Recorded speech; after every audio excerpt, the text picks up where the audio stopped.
জাতীয় নাগরিক পার্টির কেন্দ্রীয় সংগঠক দক্ষিণাঞ্চলের সম্মানিত সংগঠক আমাদের একান্ত প্রিয় জনাব আতাউল্লাহ সাহেবকে বক্তব্য নিয়ে আসছেন। জনাব আতাউল্লাহ।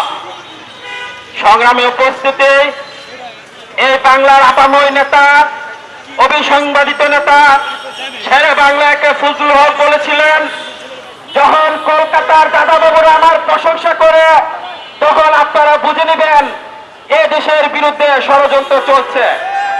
সংগ্রামী উপস্থিতি, আমাদের তথাকথিত একটি প্রতিবেশী দেশ এখন তারা একটি নির্বাচন চাচ্ছে।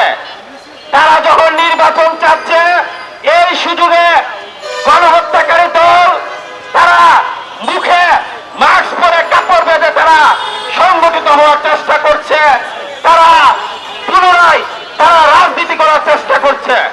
সংগ্রামী জনগণ, ভারত 2014 সালে নির্বাচন চেয়েছিল, এদেশে একটি বিনা প্রতিদ্বন্দ্বিতার নির্বাচন উপহার দিয়েছে। ভারত এদেশে 2018 সালের একটি রাতের অন্ধকারের নির্বাচন দিয়েছে।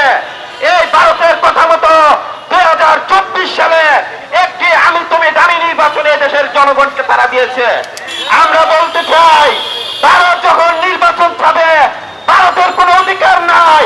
এই বাংলাদেশের অধিকার, এই বাংলাদেশ সরকার গঠন কে করবে, ভারত থেকে ঠিক হবে না।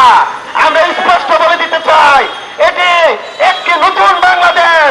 এদেশে কারা এমপি হবে, কারা মন্ত্রী হবে, এটি দিল্লির মস্তক তার ঠিক করে দিতে পারবে না। এদেশে কারা নির্বাচন করবে, কখন নির্বাচন হবে, এটা এদেশের জনগণ ঠিক করবে।